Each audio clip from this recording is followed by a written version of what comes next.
Karena saya sudah menyinggung masalah rumah susun, memang undang-undangnya dulu dibangun atau dibuat waktu kami jadi Menteri Perumahan, dan sampai sekarang dipakai sebagai landasan dari strata title dari perkantoran yang ada sekarang.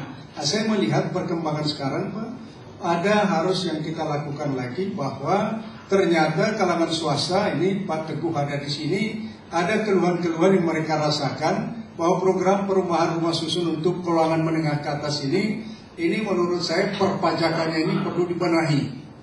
Sebab kalau nggak dibenahi ini akan tidak mendorong.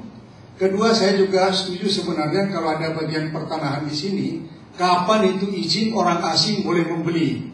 Selama itu tidak diberi oleh BPPN, menurut saya udah habis masa kerja Pak SBY, kepala BPN kita sampai sekarang belum mengeluarkan putusan. Ini menurut saya kurang tepat, karena ini juga mempercepat perputaran dana yang kita miliki. Nah, jadi kembali saya ingin mengatakan bahwa program-program rumah susun, strata title, kemudian kepemilikan. Nah, di sini saya lihat, Pak, ya, ada catatan saya mengenai pajak-pajak ini. Mungkin kalau kita membuka kesempatan kepada orang asing, oke, kita tentukan. Mereka hanya boleh membeli misalnya rumah susun atau apartemen dengan standar berapa? 100 meter ke atas, sehingga dengan demikian kita juga mendapatkan perputaran dana yang cukup besar. Karena di kawasan Asia Tenggara ini, negara-negara lain membuka kesempatan. Sedang kita takut. Apa yang kita takuti? Orang Cina saja di sana berani memberi Hongkong 99 tahun sudah bebas sekarang. Jadi kalau kita di bawahnya, menurut saya nggak perlu takut gitulah. Nah, ini saya lihat masalah-masalah. Kemudian saya juga menyinggung dalam rangka pembangunan perumahan ini, tata ruang kita ini memang terus terang masih belum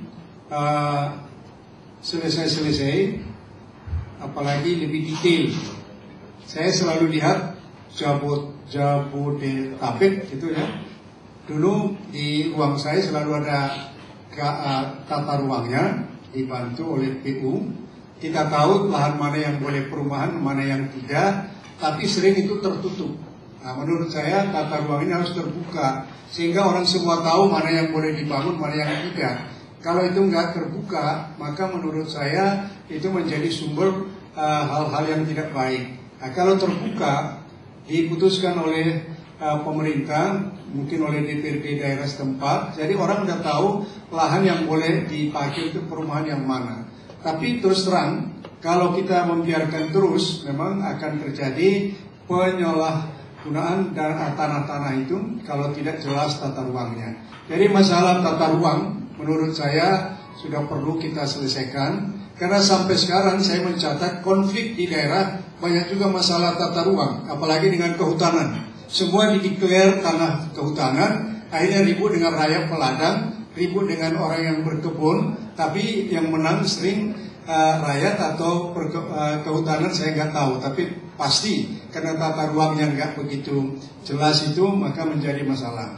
Jadi Pak Yusuf, kalau kita bikin serasehan, saya inginkan poin-poin ini kita perjelas, tapi garis besar saya adalah, akhirnya kuncinya adalah apakah kabinet yang akan datang, Presiden masa bakti 2009 ke atas, komited untuk melaksanakan hasil kongres itu. Kalau setengah-setengah nggak jadi. Nah, karena itu tentu kita juga ingin lebih pagi kita lemparkan ide ini, sehingga orang berkampanye itu udah mulai juga menyinggung. Jadi kalau nggak, jadi tidak komit nanti siapa yang terpilih jadi presiden terhadap ide-ide ini.